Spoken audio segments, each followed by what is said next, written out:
സർവശക്തനായ ദൈവം തന്ന കൃപകൾക്കായി ഞാൻ ദൈവത്തെ സ്തുതിക്കുകയും ദൈവത്തെ മഹത്വപ്പെടുത്തുകയും ചെയ്യുന്നു.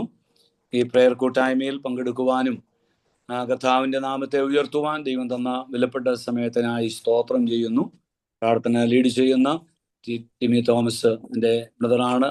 പ്രത്യേക വന്ദനം അറിയിക്കുന്നു. മറ്റ് കടന്നു വന്നിരിക്കുന്ന എല്ലാ പ്രിയപ്പെട്ടവർക്കായി ദൈവത്തെ സ്തുതിക്കുകയും മഹത്വപ്പെടുത്തുകയും ചെയ്യുകയാണ്.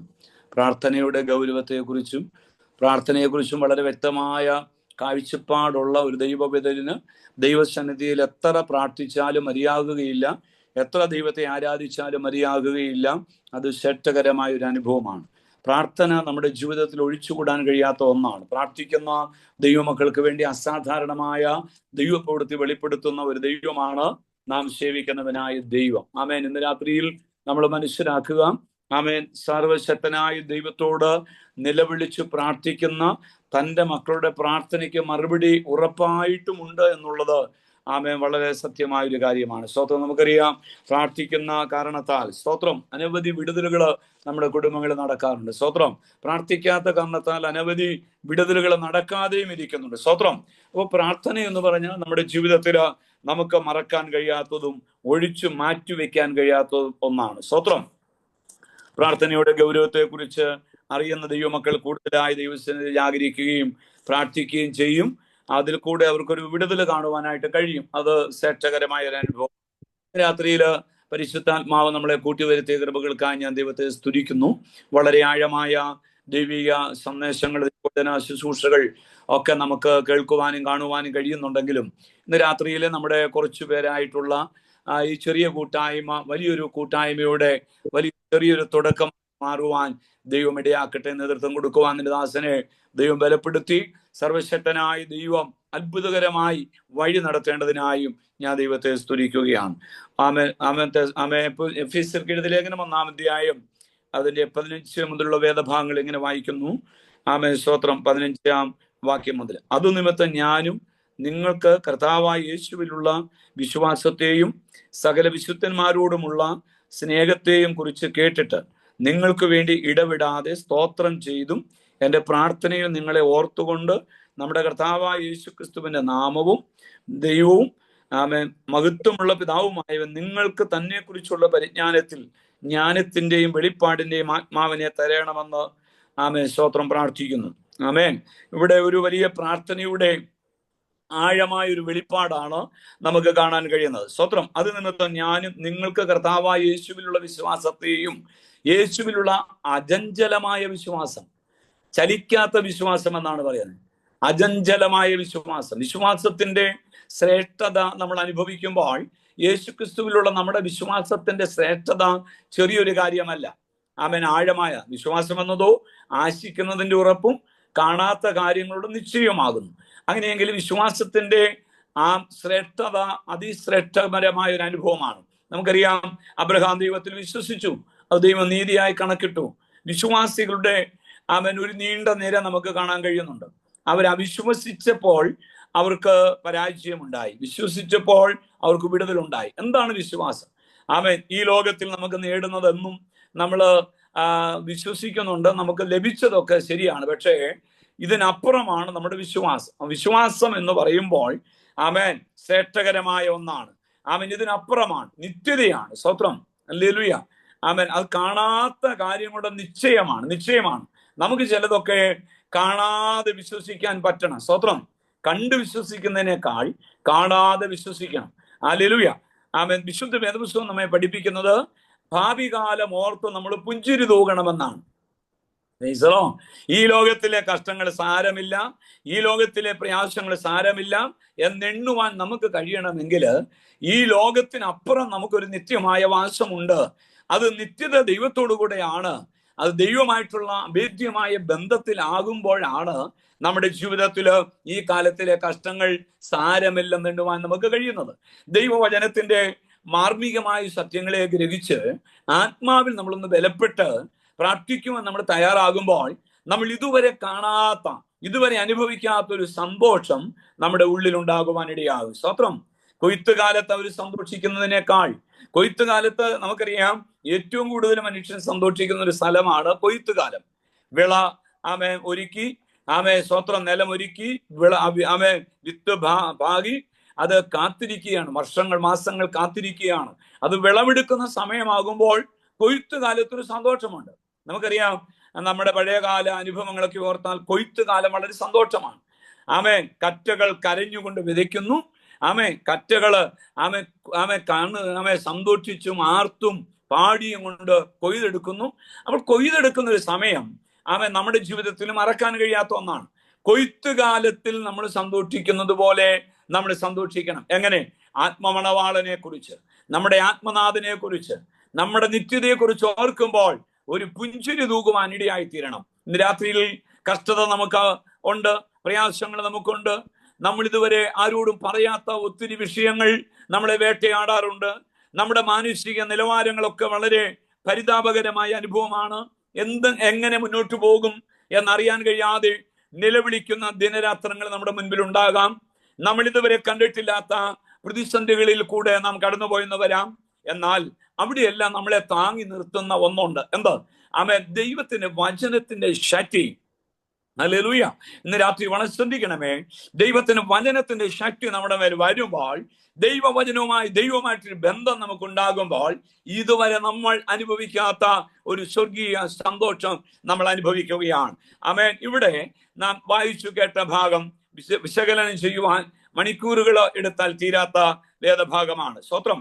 അത് നിമിത്തം ഞാനും നിങ്ങൾക്ക് വേണ്ടി കർത്താവായ യേശുവിലുള്ള വിശ്വാസത്തെയും സകല വിശുദ്ധന്മാരോടുമുള്ള സ്നേഹത്തെയും കുറിച്ച് കേട്ടിട്ട്, വിശ്വാസത്തെ കുറിച്ചും സ്നേഹത്തെ കുറിച്ചും കേട്ടിട്ട്. നമ്മളെ പലപ്പോഴും പലരും വിളിക്കുന്നത് വിശ്വാസികളെന്നാണ്. വലിയ ശാസ്ത്രമൊന്നും നമുക്കില്ലെങ്കിലും നമ്മളെ വിളിക്കുന്നത് വിശ്വാസികളെന്നാണ്. വിശ്വാസിയാണോ എന്ന് ചോദിച്ചാൽ ആണ്. അത്ര വലിയ വിശ്വാസം ഉണ്ടോ എന്ന് ചോദിച്ചാൽ വിശ്വാസം ഉണ്ടെന്ന് തോന്നുന്നു എന്ന് വേണേ പറയും. സ്വതന്ത്രം. ഇതല്ല, വിശ്വാസത്തിൽ ഉറപ്പുണ്ടായിരിക്കണം. ഇന്ന് നമ്മൾ ഇവിടെ വീണ് മരിച്ചാൽ എൻ്റെ ആത്മാവ് നിത്യതയിൽ എത്തുമെന്ന് നമുക്ക് ഉറപ്പുണ്ടെങ്കിൽ അതാണ് വിശ്വാസം. ഹല്ലേലൂയ. നമ്മൾ മരിച്ച് നമ്മുടെ ആത്മാവ് നിത്യതയിൽ ദൈവത്തോടു കൂടെ ആയിരിക്കും. അത് നമ്മുടെ ദൈവത്തോടു കൂടെ ആയിരിക്കണമെങ്കിൽ നമ്മൾ ഈ കാലത്തിലെ കഷ്ടങ്ങൾ സാരമില്ലെന്നെണ്ണി, ഈ പ്രയാസങ്ങൾ സാരമില്ലെന്നെണ്ണി, ഈ ബുദ്ധിമുട്ടുകളൊക്കെ സഹിച്ചതിന് നടുവിൽ ദൈവമായിട്ട് ഭേദ്യമായ ബന്ധം പുലർത്തി യാത്ര ചെയ്യുന്ന ഒരു ദൈവത്തിന്റെ പൈതല് ഒരിക്കലും ലജ്ജിതരായി തീരുകയില്ല. ഒരിക്കലും പരാജയപ്പെടുവാൻ ദൈവം ഇടയാക്കുകയില്ല. നിങ്ങളെ കുറിച്ച് കേൾക്കുന്ന കേൾവി വിശ്വാസത്തിന്റെ ഉറപ്പ് ഉള്ളവരായിരിക്കണം. സ്തോത്രം. കഷ്ടത എന്ന് പറയുന്നത് നമ്മുടെ അവകാശമാണ്. കഷ്ടതയില്ലെങ്കിൽ നമുക്ക് ആ ദൈവത്തെ അറിയാൻ പറ്റുകയില്ല. പട്ടിണി ഇല്ലെങ്കിൽ നമുക്ക് ദൈവത്തെ അറിയാൻ പറ്റത്തില്ല. നമ്മുടെ കയ്യിൽ എപ്പോഴും പോക്കറ്റ് നിറഞ്ഞിരുന്നാൽ നമ്മൾ ദൈവത്തെ അറിയത്തില്ല. ചില സമയത്തൊക്കെ നമ്മുടെ പോക്കറ്റ് നിന്ന് കാലിയായാലേ ദൈവമേ എനിക്ക് ഒരു വഴി തുറക്കണേ എന്നെങ്കിലും പ്രാർത്ഥിക്കുകയുള്ളൂ. സ്വത്രം. അപ്പൊ നമ്മുടെ ജീവിതത്തിൽ ചില പരാജയങ്ങൾ, ചില നഷ്ടങ്ങൾ, ചില പരാജയങ്ങളൊക്കെ നമ്മുടെ ദൈവത്തെ അറിയാനും നമുക്ക് ദൈവത്തോട് അടുക്കാനും പ്രാർത്ഥിക്കാനുമുള്ള ഒന്നാണ്. സ്വത്രം. ഇന്ന് രാത്രി സൂം പ്ലാറ്റ്ഫോമിൽ പരിശുദ്ധാത്മാവ് ആഴമായ വെളിപ്പാടിൽ ആ വചനം നമ്മളെ വിശകലനം ചെയ്യുമ്പോൾ ഓർക്കണം, ദൈവത്തെ കുറിച്ചുള്ള വിശ്വാസത്തിൽ നമ്മൾ ഉറപ്പുള്ളവരായിരിക്കണം. ഒന്നോ. രണ്ടാമത്തെ വിഷയം നിങ്ങളെ കുറിച്ചുള്ള സ്നേഹം. അത് സകല വിശുദ്ധന്മാരോടുമുള്ള സ്നേഹം. ഹല്ലേലൂയ. വിശുദ്ധന്മാരോട് മറ്റുള്ളവരെ വിശുദ്ധന്മാരെ നമ്മളെക്കാൾ ശ്രേഷ്ഠരെന്നെണ്ണണം. ഹല്ലേലൂയ. സ്നേഹത്തിൽ നമ്മൾ മായം ചേർക്കരുത്. ദൈവസ്നേഹത്തിൽ ഒന്നായി കാണണം. കഷ്ടപ്പെടുന്നവരോട് ചേർന്ന് നിൽക്കുവാൻ നമുക്ക് കഴിയണം. നമ്മൾ ഈ ഗ്രൂപ്പില് ഞാൻ ചിന്തിച്ചു പ്രാർത്ഥിച്ചത് ഞാൻ കുറച്ച് കേൾക്കുവാനിടയായി. ഞാൻ കേട്ടപ്പോൾ എനിക്ക് മനസ്സിലാക്കാൻ കഴിയുന്നത്, നമ്മുടെ വിഷയങ്ങൾ, പ്രയാസമുള്ളവരുടെ വിഷയങ്ങൾ ഏറ്റെടുത്ത് തമ്മിൽ ഭാരങ്ങളെ ചുമക്കുക. സ്തോത്രം. ആ തമ്മിൽ ഭാരങ്ങളെ ചുമക്കുമ്പോൾ നമ്മുടെ ജീവിതത്തിൽ നാം അറിയാതെ ചില വിടുതലുകൾ നമ്മുടെ കുടുംബങ്ങളിൽ നടക്കും എന്നുള്ളതിന് മാറ്റമില്ല. യോബിന്റെ പുസ്തകം നമ്മൾ വായിക്കുമ്പോൾ യോബ് തന്റെ സ്നേഹിതന്മാർക്ക് വേണ്ടി പ്രാർത്ഥിച്ചപ്പോൾ യോബിന്റെ സ്ഥിതിക്ക് ദൈവം ഭേദം വരുത്തി. സ്തോത്രം. 38 അധ്യായം വരെ ഈ സ്നേഹിതന്മാരെല്ലാം യോബിനെ കുറ്റം പറഞ്ഞു. നീ ഇനി മരിച്ചുകളാ, നീ എന്തിനാ ജീവിക്കുന്നത്, ഇങ്ങനെയൊക്കെയാണോ? സ്തോത്രം. ആ ഭാഗങ്ങളെല്ലാം വായിക്കുമ്പോൾ മനസ്സിലാക്കുന്നത് ദൈവം പോലും കൈവിട്ടെന്ന് തോന്നിപ്പോകും. പക്ഷെ ദൈവം കൈവിട്ടിട്ടില്ല. സ്വന്തം ഭാര്യ കൈവിട്ടു, ചാർച്ചക്കാര് കൈവിട്ടു, വേണ്ടപ്പെട്ടവര് കൈവിട്ടു, വീട്ടുകാര് കൈവിട്ടു, നാട്ടുകാര് കൈവിട്ടു, എല്ലാവരും കൈവിട്ടു. ഒറ്റപ്പെട്ട് ചാരത്തിനകത്ത് വ്രണം വന്ന് ആമേൻ എല്ലാവരും ഒറ്റപ്പെട്ട് കിടക്കുമ്പോഴും കൈവിടാത്ത ഒരുവൻ സ്വർഗത്തിലുണ്ടായിരുന്നു. ആമേൻ. ഇയ്യോബിന്റെ പുസ്തകം 38-ാം അധ്യായത്തിൽ വായിക്കുമ്പോൾ ചുഴലിക്കാറ്റിനകത്തുകൂടെ ദൈവം ഇയ്യോബിനോട് സംസാരിച്ചു. ഇന്ന് രാത്രിയിൽ എന്നെ കേൾക്കുന്ന ദൈവത്തിന്റെ പൈതലേ, നമ്മുടെ കഷ്ടതയുടെ നടുവിൽ, പ്രയാസങ്ങളുടെ നടുവിൽ, തളർച്ചയുടെ നടുവില്, പരാജയങ്ങളുടെ നടുവില്, ശൂന്യതയുടെ നടുവില്, ആമേൻ, ചുഴലിക്കാറ്റിനകത്തുകൂടെ പ്രതിസന്ധികൾ വളരെ വലുതായി നിൽക്കുമ്പോഴും അതിനകത്തുകൂടെ കടന്നു വന്ന് നമ്മെ ആശ്വസിപ്പിക്കുന്ന, വിടുവിക്കുന്ന ഒരു ദൈവമുണ്ട്. 30-ാം അധ്യായം വരെ ആമേൻ വളരെ വളരെ പ്രയാസത്തോടെ കഴിഞ്ഞ ഇയ്യോബ് 38-ാം അധ്യായത്തിൽ തന്റെ ഗതി മാറാൻ തുടങ്ങി. 40-ാം അധ്യായത്തിൽ വരുമ്പോൾ തന്റെ സ്നേഹിതന്മാർക്ക് വേണ്ടി ഇയ്യോബ് തന്റെ സ്നേഹിതൻ പ്രാർത്ഥിച്ച ഉടനെ തന്റെ സ്ഥിതിക്ക് ഭേദം വരുത്തുവാനിടയായി. ആമേൻ. കർത്താവ് പ്രതിസന്ധികളെ അറിയുന്ന, പ്രശ്നങ്ങളെ അറിയുന്ന, വിഷയങ്ങൾക്ക് വിടുതൽ നൽകുന്ന ഒരു ദൈവം ഇന്ന് രാത്രി കൂടെയുണ്ട്. നമ്മുടെ കഷ്ടതകളുടെ നടുവിൽ നടന്നാലും, നമ്മുടെ പ്രയാസങ്ങളുടെ നടുവിൽ നിൽക്കുമ്പോൾ, നമ്മുടെ ബുദ്ധിമുട്ടുകളുടെ നടുവിൽ വേദനപ്പെടുമ്പോൾ, ചുഴലിക്കാറ്റിനകത്തുകൂടെ കടന്നു വന്ന് സംസാരിക്കുന്ന ദൈവം നമ്മോട് കൂടെയുണ്ട്. ആ ദൈവത്തിന്റെ സ്നേഹം വളരെ വലുതാണ്. ആ ദൈവ സ്നേഹമുള്ളവർക്ക് മറ്റുള്ളവർക്ക് വേണ്ടി പ്രാർത്ഥിക്കാൻ കഴിയുകയുള്ളൂ. ആ ദൈവ സ്നേഹമുള്ളവർക്ക് മറ്റുള്ളവരെ കരുതാൻ കഴിയുകയുള്ളൂ. മറ്റുള്ളവരുടെ വേദനയാക്കണമെങ്കിൽ ആ ദൈവ സ്നേഹം ഉള്ളിൽ വേണം. മറ്റുള്ളവരുടെ ബുദ്ധിമുട്ടുകൾ മനസ്സിലാക്കണമെങ്കിൽ ആ ദൈവ സ്നേഹം ഉള്ളിൽ വേണം. ആ വിശുദ്ധന്മാരോടുള്ള നിങ്ങളുടെ സ്നേഹത്തെ കുറിച്ചും കേട്ടിട്ട് 2 കാര്യമാണ് ഞാൻ ഇവിടെ പറഞ്ഞത്. 1 വിശ്വാസത്തെ കുറിച്ച് കേട്ടു, 2 സ്നേഹത്തെ കുറിച്ച് കേട്ടു. ആമേൻ. അടുത്തത് നമുക്ക് ആ ഭാഗത്ത് ദർശിപ്പാൻ കഴിയുന്നത്, ആമേൻ സ്തോത്രം, നമ്മുടെ ജീവിത യാത്രയിൽ ആമേൻ സ്തോത്രം നമ്മൾ മനസ്സിലാക്കേണ്ട കാര്യമാണ്. Amen hallelujah. നിങ്ങൾക്ക് വേണ്ടി ഇടപെടാതെ സ്തോത്രം ചെയ്തു. Price the Lord. മറ്റുള്ളവർക്ക് വേണ്ടി ഇടപെടാതെ സ്തോത്രം ചെയ്യുന്ന ഒരു മനോഭാവം. ഈ ഗ്രൂപ്പ് പ്രയർ ഗ്രൂപ്പ് ആണല്ലോ. ഈ ഗ്രൂപ്പിനകത്ത് മറ്റുള്ളവരെ ഉൾക്കൊള്ളുവാൻ കഴിയുമ്പോഴാണ് നമ്മളിൽ ദൈവത്തിന് സ്നേഹം വർദ്ധിക്കുവാനിടയാകുന്നത്. മറ്റുള്ളവരുടെ പ്രയാസങ്ങളെ മനസ്സിലാക്കി ദൈവത്തോട് നിലവിളിക്കുവാൻ നമ്മൾ തയ്യാറാകുമ്പോഴാണ് ദൈവത്തിന് പ്രവൃത്തി നമ്മുടെ കുടുംബങ്ങളിൽ വെളിപ്പെടുന്നത്. ആമേൻ. എവിടെയൊക്കെ ആരൊക്കെ അങ്ങനെ ആരംഭിച്ചിട്ടുള്ള പ്രാർത്ഥനകളൊന്നും നഷ്ടമായിട്ടില്ല, പരാജയമായിട്ടില്ല. ഈ പ്രാർത്ഥനാ ചങ്ങലയിൽ അനേകരെ കോർത്തിണക്കി ഒരു വിടുതലിലേക്ക് നയിക്കുന്ന ഒരു വലിയ സംഘത്തിന്റെ തുടക്കമായി മാറുവാൻ ദൈവാത്മാവ് ഇടപെടുകയാണ്.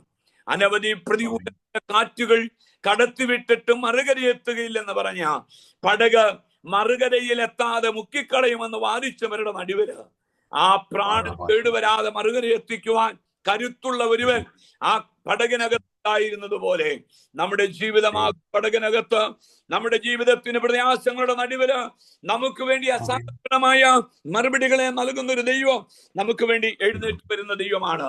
ഈ ദൈവം എന്നും എന്നേക്കും നമ്മുടെ ദൈവമാകുന്നു. ഇന്ന് രാത്രി എന്നെ കേട്ടുകൊണ്ടിരിക്കുന്ന പ്രിയമുള്ളവരെ, നമ്മുടെ ജീവിതത്തിൽ നാം അറിയാതെ നമുക്ക് വേണ്ടി അസാധാരണമായ മറുപടികളെ നൽകുവാൻ കരുത്തുള്ള ഒരു ദൈവം നമുക്ക് വേണ്ടിയുണ്ട്. യോബിന് വേണ്ടി ഇറങ്ങി വന്നതുപോലെ നമുക്ക് വേണ്ടി ഇറങ്ങി വരും. നമ്മള് ഈ കഷ്ടതയുടെ നടുവിലും പ്രയാസങ്ങളുടെ നടുവിലും ഇടവിടാതെ മറ്റുള്ളവർക്ക് വേണ്ടി സ്തോത്രം ചെയ്യണം. ഒരു വിഷയം കിട്ടിയാൽ ആ വിഷയത്തെ ഏറ്റെടുത്ത് നമ്മൾ സ്തോത്രം ചെയ്യണം. കർത്താവേ, അതിന് മറുപടി കൊടുക്കണം, മറുപടി കൊടുക്കണം, മറുപടി കൊടുക്കണം, വിടുതൽ കൊടുക്കണം. നമ്മൾ ദൈവത്തോട് പറഞ്ഞ് പ്രാർത്ഥിക്കുന്ന ഒരു ദൈവവിധലിന് മറുപടി ഉറപ്പായിട്ട് ലഭിക്കും. സ്തോത്രം. നമുക്കറിയാം ആമേൻ സ്തോത്രം. പ്രാർത്ഥിക്കുവാൻ ആമേൻ ഒരു വീട്ടിൽ ചെന്ന്, കൂട്ടുകാരന്റെ വീട്ടിൽ ചെന്ന്, ഞങ്ങളുടെ വീട്ടിൽ വന്ന് അതിഥിയെ സഹായിക്കുവാൻ ഞങ്ങൾക്ക് വേണ്ടി എന്തെങ്കിലും ഒന്ന് തരണമെന്ന് പറഞ്ഞ് ആമേൻ ഒരു വീടിന്റെ വാതിക്കൽ മുട്ടിയപ്പോൾ ആമേൻ അവിടെ വായിക്കുന്നത് എങ്ങനെയാ?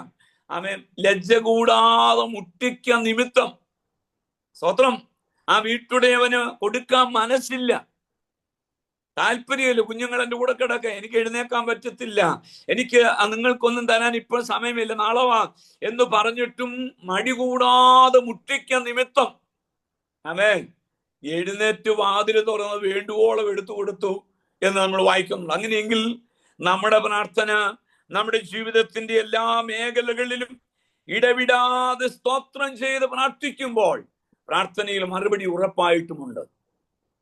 ഇവിടെ രണ്ട് പ്രധാനപ്പെട്ട വിഷയമാണ്. ഒന്ന് വിശ്വാസം, സ്നേഹം. ഇത് നിലനിൽക്കുമ്പോൾ നമ്മുടെ പ്രാർത്ഥന വർദ്ധിക്കും, നമ്മുടെ ആരാധന വർദ്ധിക്കും, നമ്മുടെ ആത്മീയതകൾ വർദ്ധിക്കും, നമ്മുടെ ആത്മീയ നിലവാരം വർദ്ധിക്കും, നമ്മുടെ ദൈവകൃപയുടെ വ്യാപാരം വർദ്ധിക്കുവാനിടയാകും. മാത്രമല്ല, താഴോട്ട് നമ്മൾ വായിക്കുമ്പോൾ ദൈവാത്മാവ് ഇടപെടുന്ന ഒരു കാര്യമാണ് അടുത്തത് നമുക്ക് വായിക്കാൻ പറ്റുന്നത്. സ്തോത്രം. നിങ്ങളെ ഓർത്തുകൊണ്ട് നമ്മുടെ കർത്താവായ യേശുക്രിസ്തുവിന്റെ ദൈവവും മഹത്വമുള്ള പിതാവുമായവൻ നിങ്ങൾക്ക് തന്നെ കുറിച്ചുള്ള പരിജ്ഞാനത്തിൽ. സ്തോത്രം. ഇവിടെ ഒന്ന് വിശ്വാസത്തെ കുറിച്ച് പറയുന്നു, രണ്ട് സ്നേഹത്തെ കുറിച്ച് പറയുന്നു, മൂന്ന് ദൈവത്തെ കുറിച്ചുള്ള പരിജ്ഞാനത്തിൽ. സ്തോത്രം. നമ്മൾ നിലനിൽക്കണം. പരിജ്ഞാനമില്ലായികയാൽ എന്റെ ജനം നശിച്ചു പോകുന്നു. തിരുവെഴുത്തിൽ വായിക്കുന്നു. പരിജ്ഞാനത്തോടെ പ്രവർത്തിക്കുവാനിടയാകണം. സ്തോത്രം. ചില ആൾക്കാരുണ്ട്, കൂടുതലാണോ കുറവാണോ എന്നറിയത്തില്ല, പ്രാർത്ഥിച്ചു തുടങ്ങും, ബ്രേക്ക് ഇടാൻ അറിയത്തില്ല. സ്തോത്രം. ചില ആൾക്കാരുണ്ട്, പ്രാർത്ഥിക്കാൻ തുടക്കം അറിയത്തില്ല, തുടങ്ങിയ പിന്നെ നിർത്താനും അറിയത്തില്ല. സ്തോത്രം. പരിജ്ഞാനത്തോടെയുള്ള പ്രാർത്ഥന. പണ്ടാരോ പറഞ്ഞ് ഞാൻ കേട്ടിട്ടുണ്ട്, ഡെഡ് ബോഡിയുടെ അടുത്ത് പോയി പ്രാർത്ഥിക്കുമ്പോൾ ഡെഡ് ബോഡി അവിടെ കിടക്കുക. സ്തോത്രം. ആ ഡെഡ് ബോഡി കൊണ്ടുപോയി അടക്കിയിട്ട് വന്നാലും പ്രാർത്ഥന നിൽക്കത്തില്ല. അതുപോലെ അങ്ങ് പ്രാർത്ഥിക്കും. സ്തോത്രം. കണ്ണടച്ച് ആത്മാവിൽ അങ്ങ് പ്രാർത്ഥിച്ച് പരിസര ബോധമില്ലാതെ പ്രാർത്ഥിക്കരുത്. അപ്പൊ പ്രാർത്ഥനയ്ക്ക് പരിസര ബോധം ഉണ്ടാകണം, ആരാധനയ്ക്ക് പരിസര ബോധം ഉണ്ടാകണം. പരിസര ബോധമില്ലാത്ത ആത്മാവല്ല നമ്മളെ ഭരിക്കേണ്ടത്, സുബോധമുള്ള ആത്മാവാണ്. ഒരു സഹോദരി ആരാധിച്ച് ആത്മാവിൽ ബലപ്പെടുമ്പോൾ തലയിലിട്ടിരിക്കുന്ന മൂടുപടം മാറിപ്പോയാൽ ആ സഹോദരി അറിയുന്നില്ലെങ്കിൽ അത് ശരിയായിട്ടുള്ള ആത്മാവല്ലെന്നാ പറയുന്നത്. സ്തോത്രം. പ്രാർത്ഥിക്കുന്ന ഒരു ദൈവവിധലിന്റെ ഉള്ളിൽ ആത്മീക അന്തരീക്ഷത്തിന്റെ വളർച്ച ഉണ്ടാകുമ്പോൾ, അതിന്റെ നിലവാരത്തിൽ ഉയർന്നു വരുമ്പോൾ ആത്മാവ് നമ്മളെ ഗൈഡ് ചെയ്യും. പരിശുദ്ധാത്മാവെന്ന് സകല സത്യത്തിലും വഴി നടത്തുകയാണ്. പാപത്തെക്കുറിച്ച്, നീതിയെക്കുറിച്ച്, ന്യായവിധിയെക്കുറിച്ച് ബോധം വരുത്തിക്കൊണ്ടിരിക്കുകയാണ്. അപ്പം പരിശുദ്ധാത്മാവ് ആ പ്രാർത്ഥനയിൽ നമ്മെ സഹായിക്കുകയാണ്. പ്രാർത്ഥനയിൽ നമ്മോട് ആത്മാവിൽ പോരാടുവാൻ കൃപ നൽകുകയാണ്. മറ്റൊരു കാര്യം ഞാൻ പറയാം. നമ്മൾ റൂമിൽ കയറി നമ്മൾ വാതിലടച്ച് രഹസ്യത്തിലുള്ള നമ്മുടെ പിതാവിനോട് പ്രാർത്ഥിക്കുമ്പോൾ അന്യഭാഷയിലും ആത്മാവിലും ഒക്കെ നമ്മൾ ആരാധിച്ച് പ്രാർത്ഥിച്ച് ആത്മാവിൽ അന്യഭാഷ പറഞ്ഞ് മുന്നോട്ട് പോകുമ്പോൾ നമ്മൾ തന്നെ അറിയത്തില്ല സമയം പോകുന്നത്. നമുക്കത് സമയം പോകുന്നത് ഒരു വിഷയമല്ല. അവിടെ പരിജ്ഞാനം ആവശ്യമില്ല, ജ്ഞാനമാണ് ആവശ്യം, ദൈവമായിട്ടുള്ള ബന്ധമാണ് ആവശ്യം. അത് പരിശുദ്ധാത്മാവ് നമ്മളെ ഗൈഡ് ചെയ്യുന്നു, പരിശുദ്ധാത്മാവ് നമ്മെ നിയന്ത്രിക്കുന്നു, പരിശുദ്ധാത്മാവ് നമ്മെ ഉദ്യമിപ്പിക്കുകയാണ്. എന്തിന്? ദൈവമായിട്ട് അടുക്കുവാൻ. അത് നമ്മുടെ മണിക്കൂറുകൾ 10 മിനിറ്റ് പ്രാർത്ഥിക്കാന്ന് പറഞ്ഞ കയറി 1 മണിക്കൂറും 1.5 മണിക്കൂറും 2 മണിക്കൂറും പ്രാർത്ഥിച്ച അനുഭവങ്ങളുണ്ട്. എന്താണ് കാരണം? നമ്മെ ദൈവാത്മാവ് നിയന്ത്രിച്ചു, നമ്മുടെ നിയന്ത്രണം വിട്ടുകൊടുത്തു, ദൈവാത്മാവ് നിയന്ത്രിക്കാൻ തുടങ്ങി. സ്തോത്രം. ഇതുപോലെ പരിജ്ഞാനത്തോടെ നമ്മൾ പ്രാർത്ഥിക്കുന്നു. നമ്മളൊരു മരണ വീട്ടിലോ ഒരു കല്യാണ പന്തലിലോ എവിടെങ്കിലുമൊക്കെ നമ്മൾ പോകുമ്പോൾ നമ്മളോട് പറയും പ്രാർത്ഥിക്കാൻ. അവിടെ പരിശുദ്ധാത്മാവ് നമ്മൾ പ്രാർത്ഥിച്ചു തുടങ്ങിയാൽ കല്യാണവും കഴിഞ്ഞ് പാസ്റ്റർ ആ ഫുഡും കഴിഞ്ഞ് എല്ലാവരും വീട്ടിൽ പോയാലും നമ്മൾ നിർത്തത്തില്ല ചിലപ്പോൾ. സ്തോത്രം. അതല്ല പ്രാർത്ഥന.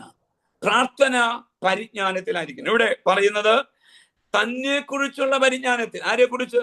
കർത്താവിനെ കുറിച്ചുള്ള പരിജ്ഞാനത്തിൽ. കർത്താവിനെ കുറിച്ചുള്ള പരിജ്ഞാനത്തിൽ നമ്മൾ ആത്മാവിൽ നിയന്ത്രിക്കപ്പെടുന്നവരാകണം.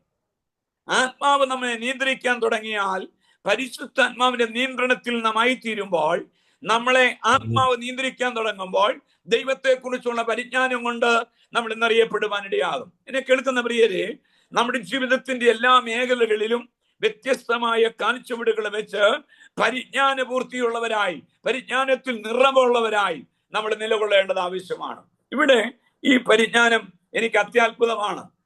ഇവിടെ പരിജ്ഞാനം നമുക്ക് ലഭിച്ചാൽ, ദൈവത്തെ കുറിച്ചുള്ള പരിജ്ഞാനം ലഭിച്ചാൽ, 2 പ്രധാനപ്പെട്ട വിഷയം കൊണ്ട് ദൈവം നമ്മളെ അനുഗ്രഹിക്കും. അതിലൊന്ന് ജ്ഞാനത്തിന്റെയും 2 വെളിപ്പാടിന്റെയും ആത്മാവിനെ കൊണ്ട് ദൈവം നമ്മെ നിറയ്ക്കും. ഈ ആത്മാവിനെ കുറിച്ച് പറഞ്ഞിരിക്കുന്നത് ജ്ഞാനത്തിന്റെയും വെളിപ്പാടിന്റെയും ആത്മാവ്. ഇത് വിശകലനം ചെയ്യുവാൻ മണിക്കൂറുകളുണ്ട്.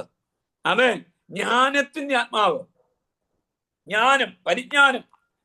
ഞാൻ നേരത്തെ പറഞ്ഞ വാക്കൊന്നും കൂടെ പറയുകയാണ്, പരിജ്ഞാനമില്ലായാൽ എന്റെ ജനം നശിച്ചു പോകുന്നു. അപ്പം ദൈവത്തിന് ജനത്തിന് പരിജ്ഞാനം ആവശ്യമാണ്. സ്തോത്രം, ഹല്ലേലൂയ. നമ്മൾ ഈ ലോകത്ത് പലതും കേൾക്കുകയും കാണുകയും ചെയ്യുന്നവരാണ്. പരിജ്ഞാനമില്ലാതെ എന്തെല്ലാം സംഭവിക്കുന്നുണ്ട്. സ്തോത്രം. അപ്പം പരിജ്ഞാനമുള്ള ഒരു ദൈവത്തിന്റെ പൈതല് ആത്മാവിൽ നിറയപ്പെടുകയാണ്. ജ്ഞാനത്തിന്റെയും വെളിപ്പാടിന്റെയും ആത്മാവ് ജ്ഞാനം കൊണ്ട് നിറയുകയാണ്. ബുദ്ധി ഇല്ല എന്ന് നമുക്ക് തോന്നിയാൽ നമ്മളെ ബുദ്ധി കൊണ്ട് ദൈവം നിറയ്ക്കും. പഠിപ്പില്ലെന്ന് നമുക്കൊരു തോന്നലുണ്ടായാൽ പഠിച്ചവരെക്കാൾ കൂടുതൽ സംസാരിക്കുന്ന അഭിഷേകം കൊണ്ട് നമ്മെ നിറയ്ക്കും. എൻ്റെ ഒരു സ്നേഹിതനായ ദൈവദാസൻ 4ാം ക്ലാസ്സിൽ പഠിത്തമുള്ളൂ. പക്ഷെ ഈ ബൈബിളിനകത്തെ ഒറ്റ വള്ളിക്കും പുള്ളിക്കും മാറ്റമില്ലാതെ കാണാപ്പാടമാണ്. സ്തോത്രം. അദ്ദേഹം മരിച്ചുപോയി. എന്നാൽ ആ മരിക്കുന്നത് വരെയും തൻ്റെ ജീവിതത്തില് ഈ വചനം അരച്ച് കലക്കി കുടിച്ചതുപോലെ, ആമേൻ, കണ്ണടച്ചാൽ വചനം മുഴുവനും പറയാൻ അറിയാം. എന്താ കാരണം? ജ്ഞാനത്തിന്റെ വെളിപ്പാട് കൊണ്ട് ദൈവം നിറച്ചു. സ്തോത്രം.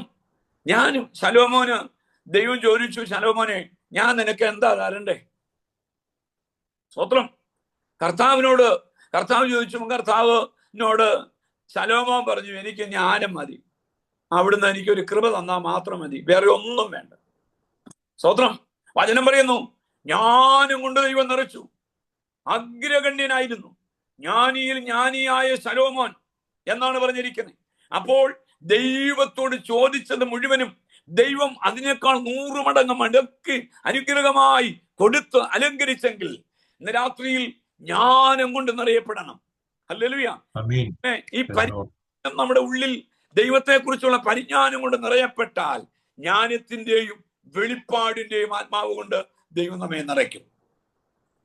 ജ്ഞാനത്തിന്റെ മാത്രമല്ല, വെളിപ്പാട്. സ്തോത്രം. വെളിപ്പാട് എന്ന് പറഞ്ഞാൽ നിസ്സാരമായ ഒരു കാര്യമല്ല, ദൈവത്തെ കുറിച്ചുള്ള യഥാർത്ഥമായ വെളിപ്പാട്. അപ്പോസ്തലനാകുന്ന പൗലോസ് 12 ശിഷ്യന്മാരെ കഴിഞ്ഞിറങ്ങിയ ആളാ.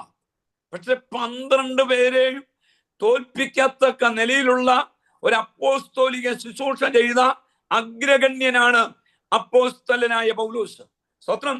നമുക്കറിയാം, പൗലോസ് താൻ ഇരുന്ന സ്ഥലത്ത് ശൗലായിരിക്കുമ്പോൾ തീഷ്ണതയുള്ളവനായിരുന്നു.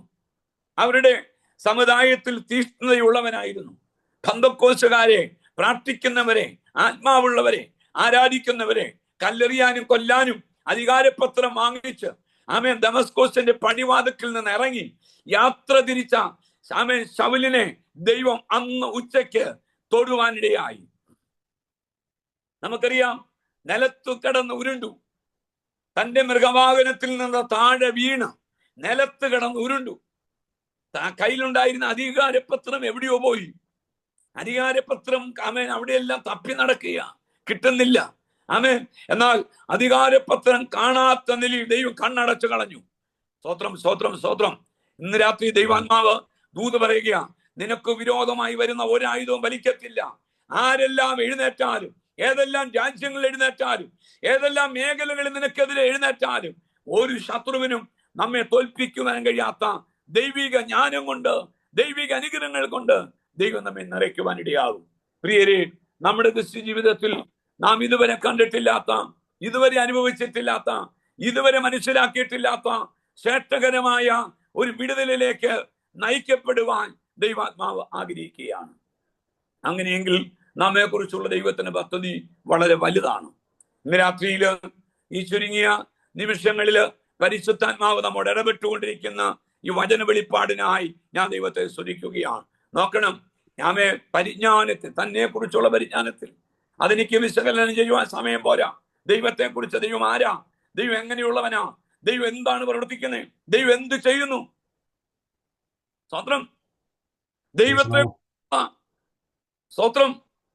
പത്രോസ് പറയുന്ന ഒരു കാര്യമുണ്ട്, നിന്റെ മക്കൾ ജീവവഴികളുണ്ട്, അത് വിട്ടിട്ട് ഞങ്ങൾ എവിടെ പോകാനാ? ഹല്ലേലൂയ. നീ ആരാണ്? ആമേൻ. എല്ലാവരും പറഞ്ഞു, ആമേൻ, സ്വത്രം, നിങ്ങൾ ഇന്ന കാര്യങ്ങൾ പറഞ്ഞു, നിങ്ങൾ എന്നെ കുറിച്ച് ആരെന്ന് പറയുന്നു? പരിജ്ഞാനത്തോടെ പറയുക, നീ ജീവനുള്ള ദൈവത്തിന്റെ പുത്രനായ ക്രിസ്തു എന്ന് ഞങ്ങൾ ഉറച്ചിരിക്കുന്നു. സ്വത്രം. ഇതാ ദൈവത്തിന്റെ പരിജ്ഞാനം, ദൈവത്തെക്കുറിച്ചുള്ള പരിജ്ഞാനം കൊണ്ട് നിറയപ്പെടുമ്പോൾ ആമേൻ, അങ്ങനെയുള്ള ദൈവവിധനെ ദൈവജ്ഞാനം കൊണ്ട് നിറയ്ക്കുക. ആമേൻ. ദൈവിക ജ്ഞാനം കൊണ്ട് നിറഞ്ഞാൽ ദൈവം നമ്മെ അത്ഭുതകരമായി വഴി നടത്തും. മാത്രമല്ല ആ വിഷയത്തിൽ ദൈവാത്മാ പറയുന്നത് വെളിപ്പാട് കൊണ്ട് നിറയ്ക്കും. ജ്ഞാനത്തിന്റെയും വെളിപ്പാടിന്റെയും ആത്മാവ്. ആമേൻ. പൗലോസ് നിലത്ത് വീണ് കിടന്നൂരുണ്ടു. അത് കഴിഞ്ഞ് വെളിപ്പാട് കാണുക. പ്രിയരെ, കണ്ണടഞ്ഞാൽ ഓർത്തോണം, വെളിപ്പാട് കാണും. കണ്ണടഞ്ഞാൽ ദൈവിക ദൂതുകൾ കാണണം. കണ്ണടച്ചാൽ ദൈവത്തിന്റെ ശബ്ദം കേൾക്കണം. ഹല്ലേലൂയ. പ്രാർത്ഥന തള്ളിക്കളയാതെ പ്രാർത്ഥിക്കുന്നവരെ ഇതിനകത്ത് ചിലരോട് ദൈവാത്മാവ് ദൂത് പറയുക. ആമേൻ, സ്തോത്രം. പരിശുദ്ധാത്മാവിൽ പ്രാർത്ഥിക്കുന്ന ചിലര് എഴുന്നേൽക്കുന്ന ഗ്രൂപ്പായി മാറാൻ പോകുക. ആത്മാവിൽ പ്രാർത്ഥിക്കണം. മണിക്കൂറുകൾ ആത്മാവിൽ പ്രാർത്ഥിച്ചാൽ നമ്മുടെ അന്തരീക്ഷം മാറുവാനിടയാകും, നമ്മുടെ ചിന്താഗതികൾ മാറുവാനിടയാകും, നമ്മുടെ അവസ്ഥകൾ മാറുവാനിടയാകും. രാത്രിയില് സ്വർഗം നമുക്ക് വേണ്ടി ചില കാര്യങ്ങൾ ചെയ്യുവാൻ, ആ വെളിപ്പാട് കൊണ്ട് നമ്മൾ നിറയപ്പെടുവാൻ ദൈവം ആഗ്രഹിക്കുന്നു. ആ വെളിപ്പാട് കൊണ്ട് നിറയുന്നത് ചെറിയൊരു കാര്യമല്ല. ഈ പ്രാർത്ഥനാമുറി നമ്മുടെ ജീവിതത്തെ മാറ്റിമറിക്കുന്ന തേജസ് ഇറങ്ങുന്ന ദിവസങ്ങളാക്കി ദൈവം മാറ്റും. ഇതൊരു വെളിപ്പാടിന്റെ ദൂതായി ഇന്ന് കൈമാറുന്നേ. ഹല്ലേലൂയ. യോഹന്നാന് ആയ വെളിപ്പാട് പത്മോസ് എന്ന ഏകാന്തതയിൽ ഒരുക്കി കളയാനുള്ളതല്ല, കല്ലറയ്ക്കകത്ത് ഒതുക്കാനുള്ളതല്ല, എണ്ണയ്ക്കകത്ത് മുക്കാനുള്ളതല്ല. അവൻ പ്രതിസന്ധി കർത്തൃ ദിവസത്തിൽ എഴുന്നേറ്റ് വന്ന് ദൈവത്തിന് ദൂതറിയിക്കാനുള്ളതാണ് ഈ പ്രതിസന്ധി. ദൈവകൃപയിൽ നിൽക്കുന്ന ദൈവവിധന് വേണ്ടി അസാധാരണമായ മറുപടികളെ നൽകുവാൻ കരുത്തുള്ളവനാണ് നാം സേവിക്കുന്ന ദൈവം. അങ്ങനെയെങ്കിൽ നമ്മുടെ ജീവിതത്തിൽ സമൂലമായ വ്യത്യാസം ഉണ്ടാകുവാൻ, സമൂലമായ വിടുതലുകൾ ഉണ്ടാകുവാൻ ഇന്ന് രാത്രിയിൽ പരിശുദ്ധാത്മാവ് നമ്മെ കുറിച്ച് ആഗ്രഹിക്കുന്നു. എന്നെ കേൾക്കുന്ന പ്രിയരെ, നമ്മെ കുറിച്ചുള്ള ദൈവത്തിന്റെ ആലോചന വളരെ വലുതാണ്. ദൈവത്തിന്റെ ശബ്ദം വളരെ വലുതാണ്. ദൈവത്തിന്റെ ആലോചന കേട്ട്, ദൈവത്തിന്റെ ശബ്ദം കേട്ട് ദൈവകൃപയിൽ നിൽക്കുവാൻ ദൈവം നമ്മളെ കുറിച്ച് ആഗ്രഹിക്കുന്നു. ശ്രദ്ധിക്കണേ, ജ്ഞാനത്തിന്റെയും വെളിപ്പാടിന്റെയും ആത്മാവ്. എനിക്കത് വിശകലനം ചെയ്യുവാൻ സമയം പോരാ. സ്തോത്രം. വെളിപ്പാടിന്റെ ആത്മാവ്. സ്തോത്രം. ഒരാളോടൊരു വെളിപ്പാട് പറഞ്ഞാൽ ആ വെളിപ്പാട് കൊണ്ട് സംഭവിക്കുന്നത് ഒരു വിടുതലായിരിക്കണം. സ്തോത്രം. ആ വെളിപ്പാട് പറയുമ്പോൾ അവന്റെ ജീവിതത്തിൽ വ്യത്യസ്തമായ കാഴ്ചപ്പാടുകൾ വെക്കുന്ന അന്തരീക്ഷം ഉണ്ടാകണം. ഈ വെളിപ്പാടാണ് നമുക്ക് വേണ്ടുന്നത്. സ്തോത്രം. അനേകം സഭകളിലും കലക്കത്തിന്റെ വെളിപ്പാടാണ് ഉണ്ടാകുന്നത്. സ്തോത്രം. ഈ ലക്ഷണം പറയുന്ന ആളുകളുണ്ട്. അവര് വെളിപ്പാടുകാരല്ല, വെളിച്ചപ്പാടുകാരാ. വെളിച്ചപ്പാട് പറയുമ്പോൾ അവരുടെ ഉള്ളിൽ പ്രവർത്തിക്കുന്ന ഒരു ദുരാത്മാവുണ്ട്. അത് ശ്രദ്ധിക്കണേ.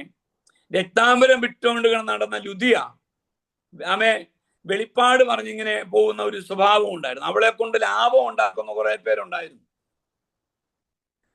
അപ്പോൾ അവളിൽ വ്യാപരിച്ചിരുന്ന ഒരു ആത്മാവിനെ ശാസിച്ച് പുറത്താക്കിയപ്പോൾ അവൾ ദൈവശബ്ദം കേട്ട് ദൈവത്തെ ആരാധിച്ച് പുറത്തു വന്നു. സ്തോത്രം. അപ്പോൾ വെളിപ്പാട് വേറെ, ആമേ, സ്തോത്രം. വെളിച്ചപ്പാട് വേറെ. സ്തോത്രം. വെളിച്ചപ്പാട് കൊണ്ട് നമ്മുടെ ജനനം മുതലുള്ള സകല കാര്യവും പറയുന്ന വെളിച്ചപ്പാടുകാരുണ്ട്. അത് വെളിച്ചപ്പാടാണ്. അത് പൈശാചികമായ മണ്ഡലമാണ്. ചിലർ പറയാറുണ്ട്, അയ്യോ ഞാൻ ജനിച്ചപ്പം മുതലുള്ളത് പറഞ്ഞെന്ന്. സ്തോത്രം. പറഞ്ഞോട്ടെ. നമ്മൾ ജനിച്ചപ്പം മുതലുള്ളത് പറയാനും നമ്മുടെ കാര്യങ്ങൾ അറിയുന്ന സാത്താൻ പറയുന്ന കാര്യങ്ങൾ കേട്ട് നമ്മൾ അധപ്പതിക്കരുത്. സ്തോത്രം. കൈനോട്ടംകാരൻ നമ്മുടെ കൈ നോക്കി രേഖ നോക്കി അതും ഇതുമൊക്കെ പറയും. ഞാൻ ഒരിക്കൽ ഒരു ശുശ്രൂഷയിൽ സംബന്ധിച്ച് വിടുതൽ പ്രാപിച്ച ഒരാള് പിറ്റേ ദിവസം റോഡിൽ കൊണ്ട് കടന്നു പോയപ്പോൾ ഒരു വെളിച്ചപ്പാടിന്റെ ലക്ഷണം നോക്കുന്ന, കൈ നോക്കുന്ന ആളുടെ മുൻപിൽ കൈ കൊടുത്തിട്ടിരിക്കുന്ന കണ്ടു. എനിക്ക് വളരെ വേദന തോന്നി. ഞാൻ വണ്ടി നിർത്തി അവിടെ ചെന്നിട്ട് അദ്ദേഹത്തെ വിളിച്ചു. ഞാൻ ചോദിച്ചു, മിനിഞ്ഞാന്ന് വന്ന് പ്രാർത്ഥിച്ചത് ഇതിനു വേണ്ടി ആയിരുന്നോ എന്ന് ചോദിച്ചു. സ്തോത്രം. അയാൾ ഞെട്ടിപ്പോയി. അവിടെ വെച്ച് തന്നെ മാനസാന്തരപ്പെട്ടിട്ട് പറഞ്ഞു, എന്റെ പൊന്നുപാഷേ, എന്റെ ജന്മത്തിന് ഞാൻ പോകത്തില്ലെന്ന് പറഞ്ഞു. സ്തോത്രം. ഞാൻ പറഞ്ഞു, ഒന്നുകിൽ ബൈബിൾ താത്തു വയ്ക്കണം, ഇല്ലെങ്കിൽ ഇതിന്റെ പുറകിന് പോകണം. സ്തോത്രം. എന്താ ഇവിടെ തീരുമാനിക്കണമെന്ന് പറഞ്ഞു. സ്തോത്രം. അമ്മ, ഞാൻ പറയട്ടെ, പരിശുദ്ധാത്മാവ് നമ്മെ ഗൈഡ് ചെയ്താൽ ജ്ഞാനത്തിന്റെയും വെളിപ്പാടിന്റെയും ആത്മാവിനെ കൊണ്ട് നമ്മൾ നിറയ്ക്കുവാനിടയാകും. അങ്ങനെയെങ്കിൽ ആ വെളിപ്പാട് നമ്മുടെ ജീവിതത്തെ മാറ്റി, നമ്മുടെ ജീവിതത്തിന്റെ ഗതികളെ മാറ്റുന്ന, നമ്മുടെ അന്തരീക്ഷത്തെ മാറ്റി സുദിനങ്ങളാക്കി മാറ്റും. ഇവിടെ ഈ രണ്ട് വിഷയത്തെ ദൈവം തന്നിട്ട് ആത്മാവിനാൽ നമ്മെ നിറയ്ക്കും. വെളിപ്പാടിന്റെയും ജ്ഞാനത്തിന്റെയും ആത്മാവാണ്. സ്തോത്രം. ഈ ആത്മാവിന് ഒരു പ്രത്യേകതയുണ്ട്. ഇതിനകത്ത് ഫലമുള്ള ആത്മാവാണ്. സ്തോത്രം. ചില ആൾക്കാർ ഈ ഫലമില്ലാതിരുന്നാൽ വെട്ടും അവൻ നിന്നെ എന്നൊരു വാക്കുണ്ട്. സ്തോത്രം. ഫലമില്ലാതിരുന്നാൽ, ഈ വെളിപ്പാടിന്റെയും ജ്ഞാനത്തിന്റെയും ആത്മാവ് കിട്ടിയ ആളുടെ ഉള്ളിൽ ഫലമുണ്ടോ എന്നറിയണം. 9 ഫലങ്ങളെ കുറിച്ചാണ് പറയുന്നത്. സ്നേഹം, സന്തോഷം, സമാധാനം, ദീർഘക്ഷമ, ദയ, പരോപകാരം, വിശ്വസ്തത, സൗമ്യത, ഇന്ദ്രിയജയം. 9 ഫലങ്ങളാണ്. ഈ 9 ഫലങ്ങളില്ലാത്ത ഒരു വൃക്ഷവും ശരിയല്ല. സ്വത്രം. ഒരു ഫലം ഉള്ളെങ്കിൽ അത് ശരിയല്ല. 9 ഫലങ്ങളും ഉണ്ടാകണം. ആമേൻ. ആദ്യത്തെ 3 ഫലം നമുക്കും ദൈവത്തോടും കൂടെ ഉള്ളതാണ്. സ്വത്രം. എന്താ? സ്നേഹം, സന്തോഷം, സമാധാനം. രണ്ടാമത്തേത് സ്വത്രം നമുക്ക് തന്നെ ഉണ്ടായിരിക്കേണ്ട കാര്യമാണ്. ആദ്യത്തേത് നമുക്കും ദൈവത്തോടും കൂടെ ഉള്ളതായിരിക്കണം. രണ്ടാമത്തെ ആ 3 സ്വത്രം കാര്യം സ്നേഹം, സന്തോഷം, സമാധാനം, ദീർഘക്ഷമ, ദയ, പരോപകാരം. ഇത് നമുക്ക് നമ്മിൽ തന്നെ ഉണ്ടായിരിക്കണം. ദീർഘക്ഷമയും ദയയും പരോപകാരവും, ഈ ഫലം 3 നമ്മിൽ തന്നെ ഉണ്ടായിരിക്കണം. എപ്പോഴും ഉണ്ടായിരിക്കണം. ദീർഘമായി ക്ഷമിക്കണം. ക്ഷമിക്കാത്ത ഒരു കാര്യവും നമ്മുടെ ജീവിതത്തിൽ ഉണ്ടാകരുത്. നമ്മുടെ പ്രാർത്ഥനയ്ക്ക് ചിലപ്പോൾ മറുപടി കിട്ടാതിരിക്കുന്നതിന്റെ ഒരു കാരണം നമ്മൾ ക്ഷമിക്കാത്തത് കൊണ്ടാണ്. അങ്ങനെയെങ്കിൽ ഇന്ന് രാത്രിയിൽ ദൈവാത്മാവ് ദൂത് പറയുകയാ, ക്ഷമിക്കണം. ഹല്ലേലൂയ. ആമേൻ. ക്ഷമ. ആമേൻ. സ്നേഹം, സന്തോഷം, സമാധാനം, ക്ഷമ, ദീർഘക്ഷമ, ദയ, ദീർഘം ഇട്ടിട്ട് ആരും ക്ഷമിക്കല്ലേ, ഞാൻ നിന്നെ പിന്നെ കണ്ടോളാന്ന് പറഞ്ഞിട്ട് ക്ഷമിക്കരുത്. ക്ഷമിക്കുന്നത് തന്നെ ആയിരിക്കണം. ആമേൻ. ദീർഘക്ഷമ, ദയ. ദയ നമുക്ക് എപ്പോഴും ഉണ്ടായിരിക്കണം. ആരോടും നമ്മൾ സ്തോത്രം. ഹല്ലേലൂയ. ഇത് നമുക്ക് മറ്റുള്ളവരോടും നമുക്കും കൂടെ ഉള്ളതാണ് കേട്ടോ. ഈ കാര്യം ഇപ്പം പറയുന്നത് നമുക്കും ജനത്തോടും ഉള്ളതാണ്. ജനത്തോട് ദീർഘമായി ക്ഷമിക്കണം. ജനത്തോട് ദയയുള്ളവരായിരിക്കണം. ദീർഘക്ഷമ, ദയ, പരോപകാരം, മറ്റുള്ളവരെ സഹായിക്കുന്നവരായിരിക്കണം. സ്തോത്രം. അത് കഴിഞ്ഞ് 3 കാര്യം നമുക്ക് തന്നെ ഉണ്ടായിരിക്കണം. സ്തോത്രം. ദീർഘക്ഷമ, ദയ, പരോപകാരം, വിശ്വസ്തത, സൗമ്യത, ഇന്ദ്രിയജയം. ഇത് നമുക്ക് തന്നെ ഉണ്ടായിരിക്കേണ്ട ഒരു കാര്യമാണ്. സ്തോത്രം. ഈ 9 ഫലങ്ങൾ കൊണ്ടാണ് ആത്മാവിനെ തിരിച്ചറിയുന്നത്. അപ്പൊ ജ്ഞാനത്തിന്റെയും വെളിപ്പാടിന്റെയും ആത്മാവിനെ കൊണ്ട് നമ്മെ നിറച്ച് നമ്മിൽ നിന്ന് ഫലം പുറപ്പെടുവിക്കണം. ഹല്ലേലൂയ. പ്രാർത്ഥിക്കുന്നവരെ കുറിച്ച് ഫലം പുറപ്പെടുവിക്കണം. പ്രാർത്ഥിക്കുന്നു, ഭയങ്കര പ്രാർത്ഥനയാണ്, ഭയങ്കര ആരാധനയാണ്. ആളുകൾ പറയും ഒരു ഫലവും ഇല്ല എന്ന് പറയാൻ ഇടയാകരുത്. സ്തോത്രം. പ്രാർത്ഥിക്കുന്നവരുടെ ഉള്ളിൽ ഫലമുണ്ടാകണം. മറ്റുള്ളവർക്ക് കൈത്താങ്ങലുകളാകണം. മറ്റുള്ളവരുടെ വേദനകളെ അറിയുന്നവരായിരിക്കണം. ഹല്ലേലൂയ. വിശ്വസ്തത നമ്മളിൽ നിന്ന് മുളയ്ക്കണം. ദയ നമ്മിൽ നിന്ന് മുളയ്ക്കണം. ഹല്ലേലൂയ. പരോപകാരം നമ്മിൽ നിന്ന് മുളയ്ക്കണം. അങ്ങനെ ദൈവകൃപയിൽ നിൽക്കുന്ന ഒരു ദൈവവിതല് ഒരിക്കലും ലജ്ജിതരായി തീരുകയില്ല. സർവശക്തനായ ദൈവം നമ്മെ കൈപിടിച്ച് നടത്തുവാനിടയാകും. അങ്ങനെ ഹല്ലേലൂയ. ജ്ഞാനത്തിന്റെയും വെളിപ്പാടിന്റെയും ആത്മാവിനെ തരണമെന്ന് നിങ്ങളുടെ ഹൃദയദൃഷ്ടി പ്രകാശിച്ചിട്ട്. ഹല്ലേലൂയ. ഞാനത് വിശകലനം ചെയ്യുന്നില്ല. മറ്റൊരു ദിവസം ബാക്കിയുള്ള ഭാഗങ്ങൾ വിശകലനം ചെയ്യാം. ദൈവം അനുവദിച്ചാൽ വീണ്ടും നമുക്ക് കാണാം. ദൈവം നമ്മെ സഹായിക്കട്ടെ. നമ്മുടെ ഹൃദയത്തിന്റെ ദൃഷ്ടി പ്രകാശിക്കുവാൻ ഇടയാകട്ടെ. നമ്മുടെ ആത്മീയ ജീവിതം ആത്മാവിൽ വളർത്തിയെടുക്കുവാൻ ഇടയാകട്ടെ.